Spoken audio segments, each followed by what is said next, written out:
Hi, Anim, and I'm here with John Bazoo. John is in Mississippi, right? I am, yeah. You are. So John and I are both going to be doing Grand Slam races this year from RTP. But I would like for John to introduce himself. He's also not only an athlete, but he also has his own business. He's a coach, and he will be coaching a few athletes that is actually going to take part in the RTP races. So John, can you tell us a little bit about yourself and how did you get involved doing the RTP races? Yeah, sure. First, thanks, Anim, for hosting this. I really appreciate you wanting to talk to me. Like Anim said, I'm John Bazoo. I am the founder and head coach of Hypoxia Performance LLC. It's a coaching company. We focus on, our mission is basically high performance coaching and professional crewing and pacing for ultramarathon runners.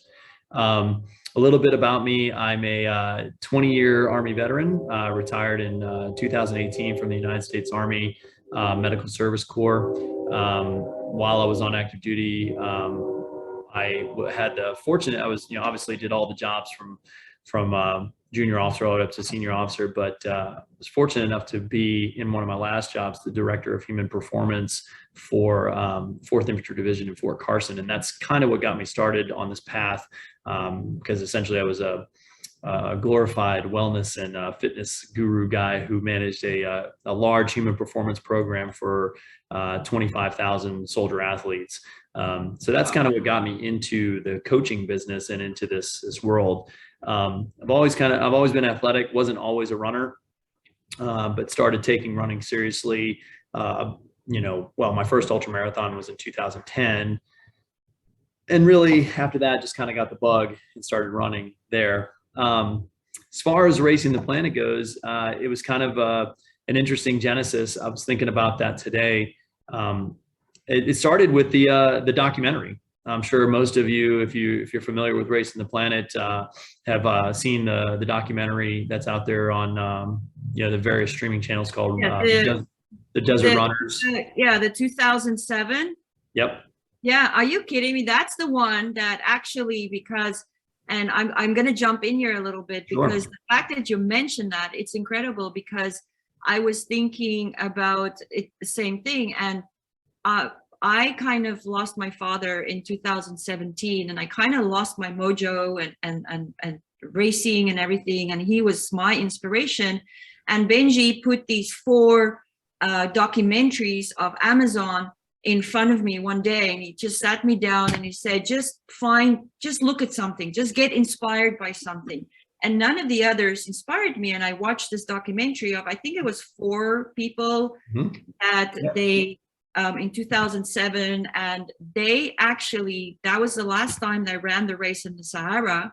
That's because right. of that girl that got attacked. That's correct. And they moved it to Namibia, and I'm like, no way. My dad, I think I mentioned to you, my dad was in the military, and I was like, I got to do this. I got to do this race. And I signed up for that race for 2019. So it's amazing that race really captured a lot of people. So yeah, go on. Yeah. Well, it was that kind of was the spark. I mean, it's very similar. I think we had moved. I didn't watch it until it had to be after 2013, possibly even later than that, maybe even closer to 2015 when I saw it. I had been running ultra marathons. I had tried it. My genesis in ultra marathons is a little bit different. But in that sense, I'd watched it and I was like, this is something I could do. And I got even more inspired by it. Kind of was interesting when we talk about sponsorships and stuff, and I'll tell that in a second. It kind of all fell into place. Like, it was really kind of almost magical in a way. I saw the thing. I was training really hard. I was working as this human performance optimization person. And I happened to run into Greg Summerlin at a conference, who is he's the director of military and government sales for Drip Drop.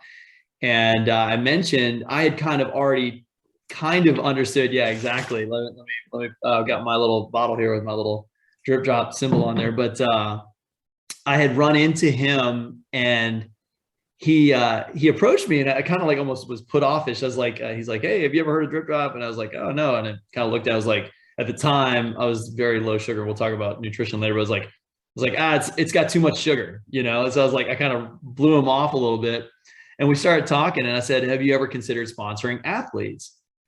And he goes, you know, as a matter of fact, we sponsored Jax Marish, who was the first, you know, American or whatever to complete the Four Deserts Grand Slam Plus and all this stuff. And I was like, really? I was like, no kidding. I was like, guess what? I too am also planning to do this thing when, you know, at some point in the future.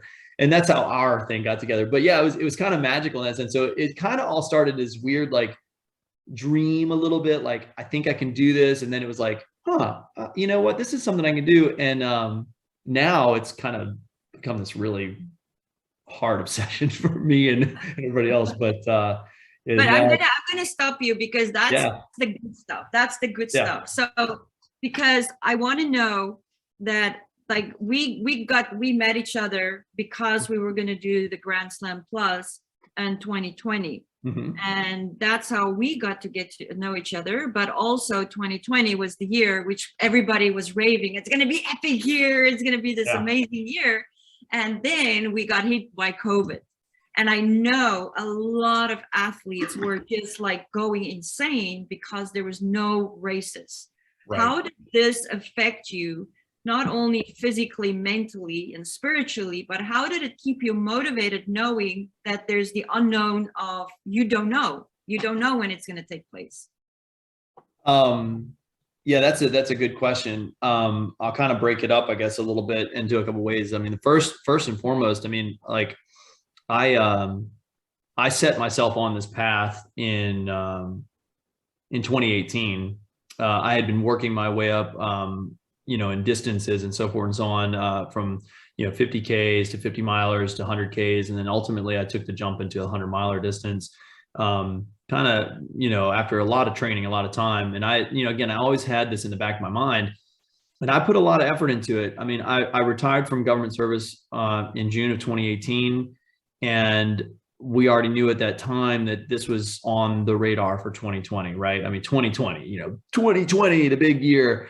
And I made some really hard decisions. So I don't want to go too far back, but I had made a decision. I took a job immediately after retirement, a job that I've always wanted to do. I went to go be a teacher for high school boys at my old high school, dream kind of job. And I was going to, you know, train and do this together and, you know, use this as a platform to, you know, coach and teach and mentor these young men as they move forward on how to go pursue big things. And I had to make a really hard decision in 2019 because the job, while it was extremely rewarding, was very demanding, and I couldn't necessarily maintain my training, right? And so I made the decision to actually leave the job that I loved and moved back to Colorado Springs. So we were living in Colorado Springs, moved to Mississippi, then moved back to Colorado Springs just so I could train full time. So here we are, middle of 2019. I'm going full bore on training, have paid all my registration fees, everything else like that. 2020 is going like gangbusters. And we find out that, you know, this thing happens and everything. And I went into a massive like funk. Like, that's the best way to put it. I mean, the day that we actually found out was actually, strangely enough, the same day that we found out that the place that I was working part-time was shut down. It was a brewery, and the boss just said, all right, open the taps, right? We're going to Irish wake this thing. And so we all just got kind of sideways that day. So initially it was really tough. It was really tough to stay motivated. But I ultimately was able to pull myself back up. That year was more difficult because, you know, we weren't sure what was going to happen, right? Everything was, you know, so the races in April, May, we're going to shift to October, and then they were going to move, you know, all these things. And so initially it was like, well, we're just going to try and fit it all in. And so my initial way of staying motivated was I went into this crazy mindset of, because originally my plan was to do the Grand Slam, so just the 4 races. And then we had the opportunity, if everything would have gone right, to almost get 6 races in one 12-month period. So I actually was talking with Sam and Mary, and I said, has anybody ever done a Grand Slam plus? because it could have, we had the opportunity of doing like Chile, Antarctica, Georgia, Namibia, Gobi, and the next race, right? Like, and so like, I was like, all right, I'm doubling down, right? So this is the fall of 2020. And then everything kept kind of moved. It get moved and moved and moved. Yeah. And then, you get to the winter and you say, all right, 2021, this is just not, we're not going to do this. And we got to the same point, like, okay, we're going to try and go to 2021. And same time of the year, I was heading down to Mississippi for some last minute kind of heat training before heading to Africa. And we get the email, hey, I'm sorry, everything's been canceled. But at that time, I had also kind of said, you know what, I got to try and find a parallel kind of goal, right? I gotta have this parallel goal. And so my goal essentially became, I want to get faster at the 100-mile distance. And I know you want to talk a little bit about that. But I want to ask about the 100-mile, but also that's also, you started having a plan B, and that's when you invited me. You didn't really invite me. You put it out there. You're going to do the salt flats. Yeah. And I think that was the 100. No, it wasn't the 100. You did something before that with your dad. I did. So the weird one, like that was the strange one, right? Well, so I had done salt flats in 2018, the salt flats 100. That was my first 100. And then the next year, of course, 2019, I wasn't able to do that. And so I went back to some shorter distances. In 2020, I was still able to do salt flats. It still happened. Actually, no, I'm sorry, it didn't happen.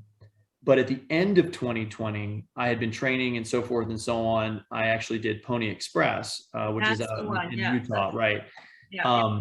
And oddly enough, I'll say it. I mean, people hate using this word, but I failed miserably. I mean, like crash and burn, right? Like I went way too fast, went way too hard. But again, I'm not a big person on failure. Failure is only a chance to learn, right? So I learned a lot from that race. I took it back and then applied all that stuff to 2021 salt flats, and then also did in 2021 Lean Horse 100, where I've PR'd at this point. Nice. And in between putting some smaller races in there. So again, that focus shifted to, hey, you know what? I'm going to dial back on my training. I'm going to get smarter about my training. I'm going to learn from this experience. I'm not going to, no training day is ever wasted. And so, but in the same time, because of that, it made prioritizing like how to make decisions a little bit easier. And, when the time came in 2021 to choose to like try to piecemeal out the goal of getting the Grand Slam Plus, because at that time I doubled down to the Grand Slam Plus. When we got the message in March that said, hey, Namibia has been postponed, I essentially said everything stops in 2021 and we're going to refocus efforts and we're going to push to 2022. Yeah. So exactly. it actually made it very easy. And I know you were part of that discussion. I mean, which is nice. And this goes back to that team aspect. Your decisions are your decisions. Mike's decisions, our friend Mike is, his decisions are Beth. He's not here today, but he's not here today. Neither is Beth. But all of our decisions are obviously our own. But it is nice to have people to bounce this off, because the stated goal, right, was to complete the Grand Slam Plus in 12 months. And in my mind, we had the option to break it over years or over time, but that didn't meet my personal value of what it stood for, which is all 5 races within the calendar year. And not really within the calendar year, but even within a 9-month period of a calendar year, which is 7 months actually. Yeah.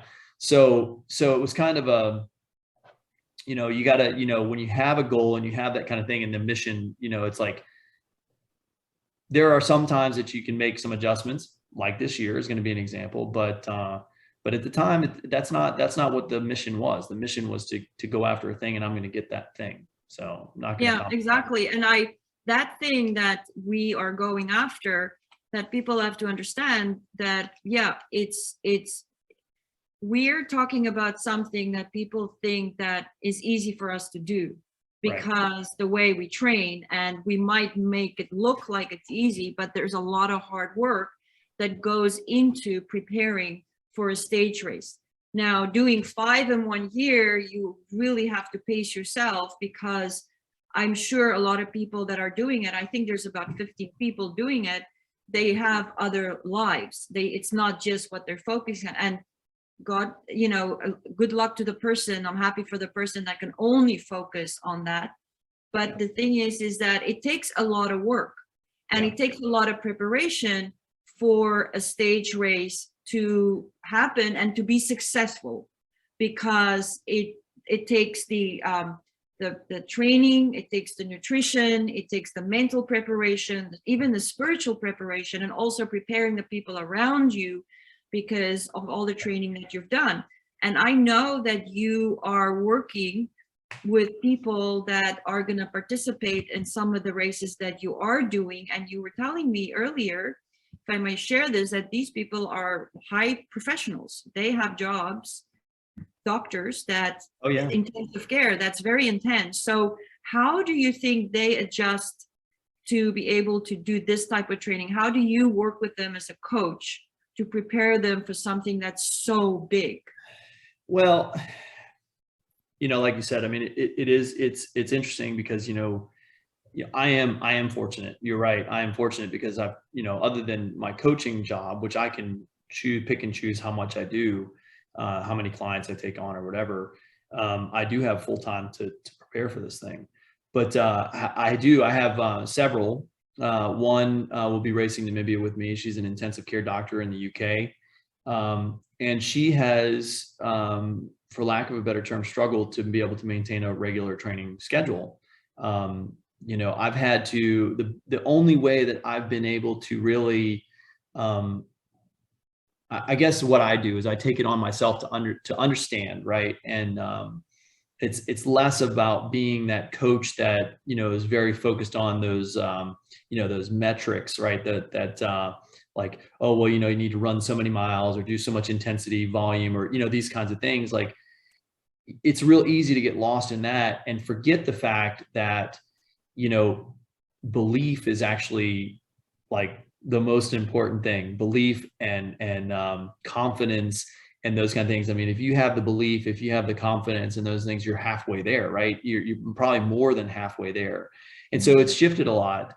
Mostly I take, much more to a much more degree, like our coaching sessions have just become, face-to-face, kind of like, how are you doing this week? Yeah. And teaching her how to, to a certain extent, to leverage her character strength of forgiveness and kindness toward herself, to say, it's okay. Look, you can only do what you can do, and to be kind to yourself, like, and hey, just getting out and doing some additional activity or sleeping well or eating a good meal or something actually will not only make you a great runner and a great ultramarathoner, especially in this format, but actually will make you a better, can make you a better doctor and can make you a better family person and can make you a better whatever, and reminding people of that. So a lot of my coaching has been that. With some of my other clients who were originally pointed toward Gobi, they were going after it for the adventure of Gobi. They wanted to go to the Far East and they wanted to be in this remote, exotic place. And then when it got canceled this year, it was, all right, well, let's shift the focus and get better at it, or, encouraging them to stick with their ideals and their values and their, the thing that is, for them, the thing. Don't compromise what you want. So don't just shift to Georgia because of that. Stick with it. Go to Gobi, keep it on that bucket list, do those kind of things. So the coaching changes a bit. It's sometimes it's not about metrics at all. It's about, hey, it's all right. Like, let's just talk about how you're doing, and maybe focusing on work is the thing you need to do right now. So. Well, I think you really have a very valuable point there, John. And I know I have seen your spreadsheets when we went to do the salt flats, and it scared the shit out of me, because as much as I love metrics and organization, and I'm very organized when it comes to stuff like that, I am not that type of coach. I am more the type of coach that you just explained, is like increasing the person's mindset, because when their mindset is in a good place, they can achieve anything with actually doing all the physical work. But you posted something really, really good on Facebook and Instagram the other day. It's about consistency. And consistency is really, it is the key. It's not about doing the whole thing, it's just doing part of the thing, but doing it consistently. And the way, you know, you and I did a road trip, and this was like so, and I'm gonna swear, fucking unbelievable, because we didn't even know each other, and we spent like 2 days together and 6 hours, 7 hours in a car where we can't run, and we were just like talking the whole time. And you know, I mentioned to a few people, I'm a talker, but sometimes I don't talk as much, and we were just talking about everything, you know, and it's coaching, and it's about this, and it's about that. And I think you're right. When you can share with people that are so different than the way you coach, you kind of grow another edge. You grow another side, and that side is what is going to support your client or your athlete in order to perform better, and also feel like, you're right, to feel better about who they are as people. And I'm really happy that you mentioned that. Yay for me. Anyway. Well, I was, you know, I mean, and you mentioned something though too, like, you know, about the fact that, you know, it's funny because when I first, you know, obviously you jump into something, and again, the big push, the reason I jumped into this is because I needed something really big. I mean, self-determination is a big thing for me, right? Choosing something really hard that scares the crap out of me, right? And this is really something that I think it's important that I guess to take it this way, it's important to grab a hold of something that scares us, right? And to really work it and try and stick with it and everything like that. But, you know, Racing the Planet has their little hashtag, more than a race, right? And as it moves forward, as I've, you know, every year when it's kind of fits and starts, you know, like, you know, 2020 was gonna be great, then 2021, you know, and now it's like, it truly is more than a race. And you mentioned that it's not just, you know, getting out there and running every day. You know, it's not. It's financial, and it's you know, interpersonal, and it's you know, you don't know what could happen. Anything in the world could happen. I mean, this pandemic, I mean, family issues, all these other things. Like, so for this thing to come together, you know, to get it completed is so much more than just towing the line at your local half marathon or marathon. Not that that's not an achievement, but this is so much more. Anything can happen. Global travel. I mean, what, a few years ago, several years ago, when there was a volcano in Iceland and air travel stopped. I mean, can you imagine? I mean, think about this, because you're in the same boat, right? Planning travel to Africa and Georgia and all these places. Imagine it's like a volcano has stopped you from flying to somewhere like that's the kind of stuff that's not like, you know, this isn't like just, oh, you know, okay, fine, you know, like, whatever, I'll just do the next one next week. It's so much more than that. And for me, a lot of this was also, you know, after 20 years of military lifestyle, I love working on a team. I love doing these things, but being around other like-minded people, you and I, like, that's what I'm saying. We didn't know each other from Adam, but we gelled, and it proved to me that we all of us who are trying these big things, that are doing this stuff, it's like, there's a certain similarity, you know, among us. And that's one thing, a deeply held core belief that I have, that we're more alike than we are different. Right. And I think that's going to be the most fun, is this year sitting around, not only with people that I know, like Anim or Michael or Beth, or these people that I've met, but these people that I don't know, that are going to become so much part of my life in the next couple of years, that are like-minded, that sit all over the world, everywhere from Korea, Japan, China, Thailand, you know, I mean, you name it, it's going to be everywhere. And they're just, and we're all the same kind of person, that one, just really want to challenge ourselves, but have a certain humility to understand that it takes more than just running. It takes more than whatever. And then of course, I have this added benefit of sharing it with some of these people. I'm looking so forward to sharing it with Kate at Namibia Race. We won't be racing together, but every day I get to stand there and say, you did a great job. You did your best. You know, so forth and so on, and share with the joys, the highs and the lows and so forth. It's going to be magical. It's going to be beautiful. Yeah. All I know is that if your coconut pineapple drop is gone, you know where to look for it.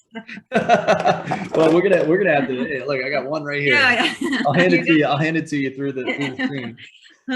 But also, okay, so I feel that we touched one of the most important components of the training is the mindset.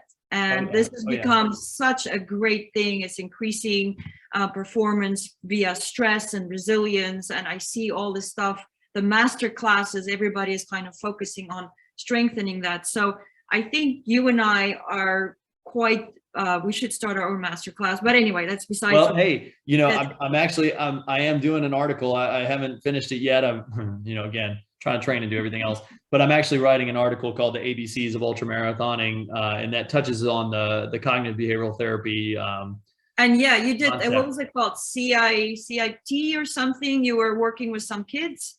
You mentioned. Well, so when I was in the Army, I was certified as a master resilience trainer. And so through that certification, it was kind of a smaller thing, but we got trained on how to employ various skill-based classes on resilience. So a lot of them were based in cognitive behavioral therapy and positive psychology and those kind of things.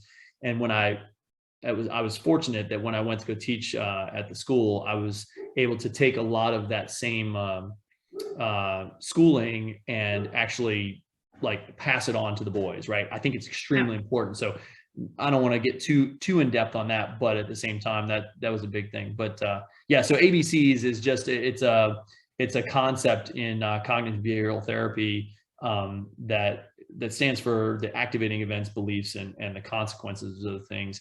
And I'm very interested, me personally, in how, you know, obviously we go from being extremely excited, right? So the consequence of signing up for a race, being extremely excited, how many people, especially new runners, new ultramarathoners, get to a certain point. There's like at about 6 weeks or somewhere a little bit closer, they get this like panic freak out mode kind of thing. And so how can we apply some of those cognitive behavioral therapy techniques to help people stay in that moment and keep that positive mindset?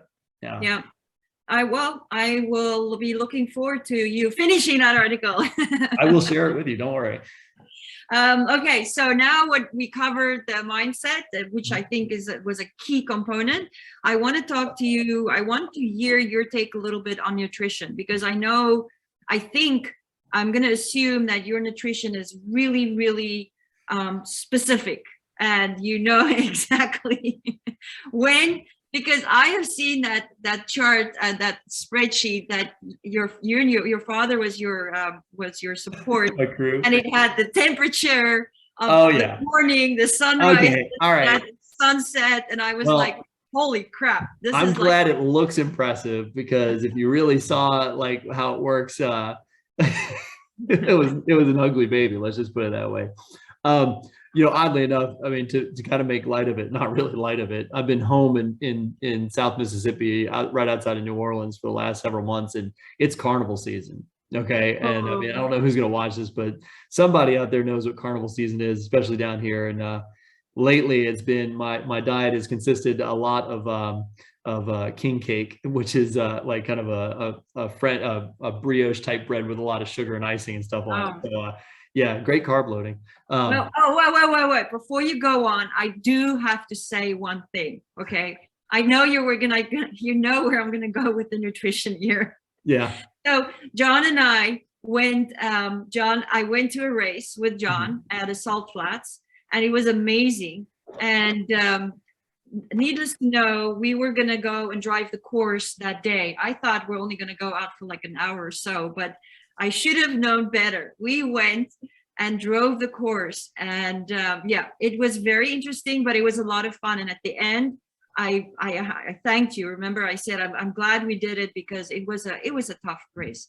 But after driving the course, John had to do his race meal. And we didn't have a choice. We had to go and eat Indian. You do not eat Indian the day before an ultra marathon. Yeah, okay, all right. Well, I'm going to talk about this. I'll talk about this. So # curry powered athlete. You know, like, hey, look, no. So here's the thing. You talked about nutrition. You asked me about that. I did a little video on Instagram the other day about this. But the truth of the matter is I'm getting asked this question a lot. Like, like, what do you eat? When do you eat it? How do you eat it? So forth and so on. There really isn't. I mean, there's a lot of research into sports nutrition. Okay. I'm going to say that. So I'm not going to say that there's nothing out there. There's nothing, so forth and so on. There are a lot of guidelines. There's not as much done on ultra marathoning. Not as much research done. I mean, I think the principles of sports nutrition, obviously everyone should strive to adhere to a lot of the principles that are built in sports nutrition literature. Okay. So things, I mean, one person that I really I listen to is Bob Seebahar, but I also listen to, Mark Cucuzella, Phil Maffetone, these other people, right? But diet and nutrition is so individualized. You have it is really more of a journey of self-exploration and self-discovery, self-understanding. That's really the thing. And I'll kind of get to Anim's point about the curry, the Indian food thing. That's more of a ritual thing. But you really have to know yourself, and you have to try different things. What works for me, or what works for Anim, or what works for Mike, or whatever, may not and most likely will not work for you. So I have athletes ask me all the time, what should I do? And I'm like, look, it depends. I hate to say that. It's like my standard answer is it depends. I have gone on such a major roller coaster with nutrition wise, and what to eat, when to eat it, how to eat it, what kinds of foods and stuff like that. The things that I've kind of come up with from a planning or a diet type perspective. I mean, I've tried everything from high carbohydrate diets to low carbohydrate diets to fasting. That's what I've been dealing with right now. I've been practicing with a lot of data-driven fasting, right? So this is like Marty Kendall. If you guys aren't familiar with that, Marty Kendall and his studies and everything on data-driven fasting. But it really, what it comes down to is your diet and everything is one of the 4 key pillars. Okay. Right. So like I tend to harp on four, really 5 key pillars of training, right? You have your mechanical, you have your cardiovascular, you have the psychological, which we've kind of touched on, and then the metabolic, right? And so there's a lot of times that you have to allow your body to become as metabolically efficient as you can be. There are some ways to do that. And then on top of that, once you know what your body can handle, then making sure that you're eating for your various phases of the race. So to kind of get to Anna's point, the reason that Indian food became such a thing is not, and most people think, oh, you're crazy because all the spices and so forth and so on. But really what it comes down to for me is the ability to ingest a large amount of rice a day or two before the race, because rice is such a great, I mean, for some people, at least for me, it works really well. Rice is like what, 90 to 95% water, right? When you think about it.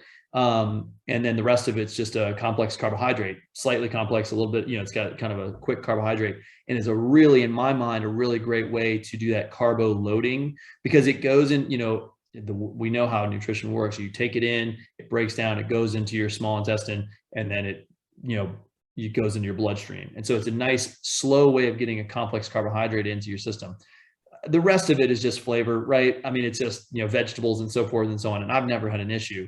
I'm not suggesting that, hey, if you're watching this, the next time you go do a race, go out 24 hours before and eat you a big biryani or something like that. That may not work for you, but but it goes along with this is don't change your diet, right? Just because Jim Walmsley or Camille Herron or somebody eats something, or is a vegetarian or completely carnivore or whatever it is, don't change anything in the last minute. Don't just try and shove things in your face because, well, everybody says that I'm supposed to do this, and everybody who runs trail ultra marathons eats honey stingers or something like that. Not that those things are bad.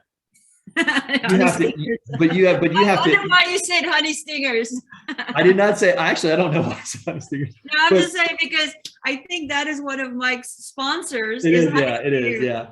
But you're absolutely right. You're right. And I love the idea that you said it depends. That's a really word that a lot of people, because people think that because you are successful in the racing you do, that your nutrition is perfect. And I know my nutrition isn't perfect. I constantly have to change it.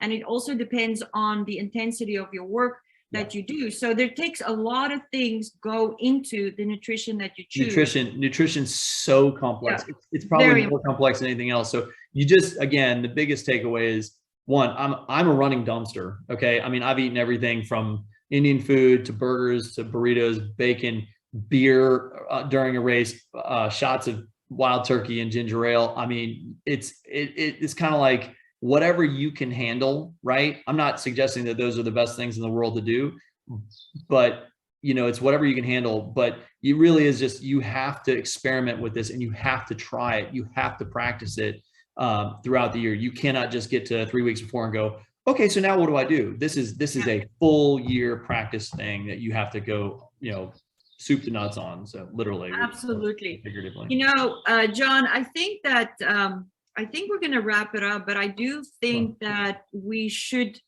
plan to do another talk, because I think there's so much to cover, and we kind of like covered everything. So we're like, but what I do think is like, if we could do it again in a couple of weeks, 2 or 3 weeks, Sure. It will also put us in a different place where we are, because we're going to be closer to our race, which is in what, 2 months, 2.5 months or something like that. May 1st. I mean, like you said, you're heading to Africa on the 1st of April. Yeah. I have between now and in Namibia, I actually have the Antelope Canyon 100 on the March 12th and 13th. That's true. So that's kind of my last key event before heading off to Namibia. I chose that race, just one, it fit perfectly, but two, it's actually got some dunes and sand and slot canyons and things like that. It's gonna help expose some strengths and weaknesses in my training program. You know, give me the chance to put myself in that mindset to know that I got 155 miles under my belt or in the tank. But no, I'm absolutely, I would love to do this again. I would, you know, we can absolutely set up a time, because you know, I'd love to hear, you know, your side, you know, like your why. I mean, we've had that chance to sit in the car driving through central Utah and Colorado, but you know, to hear your story and all those kind of things, so that we can, you know, show everybody else out there in Zoom land that you know, anything is possible. Anything Nothing is possible. impossible. Absolutely. Exceptional, except like my tagline for my business is exceptional as possible. You just have to one, do something that scares you, and two, stop measuring yourself by, you know, someone else's ruler, you know. Exactly. You said it. And I think that's a very good way to end an amazing conversation. And that's it. That's a wrap. Until next time. Well, hey, thanks, Anim. I'm just gonna, you know, I mean, I really appreciate you for setting this thing up, and I look forward to talking again. I really do.